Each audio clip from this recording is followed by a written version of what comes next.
content that we're putting out is attracting a lot of people, particularly our content on the CCTV, because nobody covers it like we do.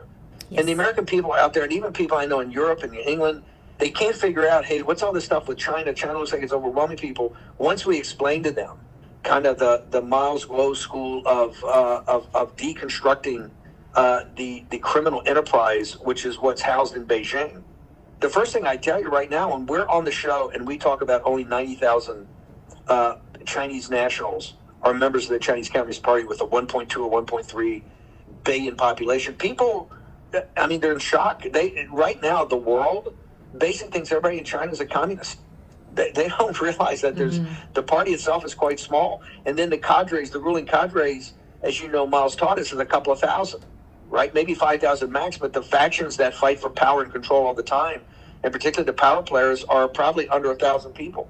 This is one of the things that Miles Guo was like the Rosetta Stone to the West. Nobody really understood. For instance, in Kremlinology, we had a very good idea how the Kremlin worked, because we had defectors, so many intellectuals that come from Russia. Mm-hmm.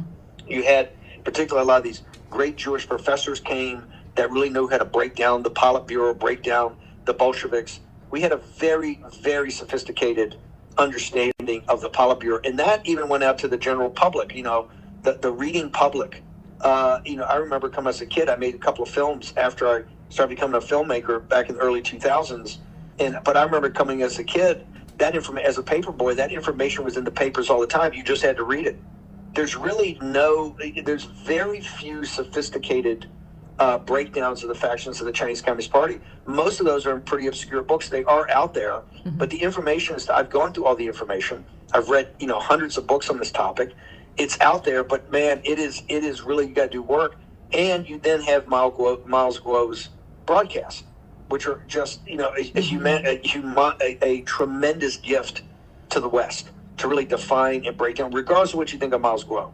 If you just listen to his broadcast of his deconstruction of the power structure of the Chinese Communist Party, it's nothing short of brilliant. But that is what we need to promulgate more. You guys are doing a great job on it.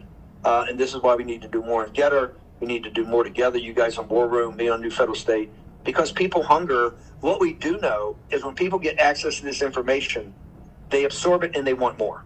And it's one of the reasons I think we're going up on this platform next week, is that they understand that, for all the unique stuff that we put out on War Room, one of the most unique things we put out is a very sophisticated look at the existential threat that is the Chinese Communist Party. And we take it from both Lao Baixing's perspective and the American perspective. And nobody does that. And that is what people hunger for, this content. I can tell you, I can see in the chat rooms, I can see when we present it, when we have you guys on, or when I repurpose and put the weekly interview you guys do with me, when I put it back up on my vertical over at Getter or over at Telegram or anywhere I put it, it gets a lot of comments and it gets a lot of traction.